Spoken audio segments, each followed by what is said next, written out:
संसद के मॉनसून सत्र के तीसरे दिन भी लोकसभा और राज्यसभा में विपक्ष के हंगामे के कारण कार्यवाही बार बार बाधित हुई। पहले दोनों सदनों की कार्यवाही पहले दोपहर 12 बजे तक और बाद में 2 बजे तक स्थगित करनी पड़ी। इस बीच सरकार ने स्पष्ट किया कि वह सभी मुद्दों पर चर्चा के लिए तैयार है। संसदीय कार्य मंत्री किरण रिजिजू ने कहा कि सरकार किसी भी बहस से नहीं भाग रही है और पिछले 3 दिनों से विपक्ष को चर्चा का प्रस्ताव दे रही है। उन्होंने कहा कि सरकार नीट पेपर लीक मामले पर संसद में चर्चा के लिए पूरी तरह तैयार है।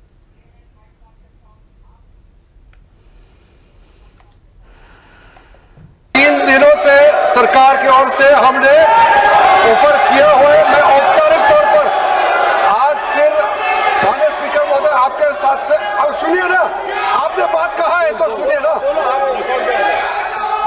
सरकार नीट पेपर लीक का चर्चा के लिए पूरी तरह से तैयार है और हमने पहले दिन से कहा है जब चर्चा होती है तो किसी नियम के तहत होना पड़ता है और इसका व्यवस्था बनाना पड़ता है। मैं अनुरोध करता हूं कि चर्चा कब होना है, चर्चा का ड्यूरेशन कितना लंबा चर्चा होना है और किस नियम के तहत होना है। माननीय स्पीकर महोदय सारे पार्टी के फ्लोर लीडर से बातचीत करके इसका निर्णय किया जाए। सरकार पूरी तरह से नीट पेपर लीक पे चर्चा करने के तैयार है और इस देश के युवाओं का भविष्य के लिए हम सब मिलकर के एक सार्थक चर्चा हो, ये सरकार चाहती है।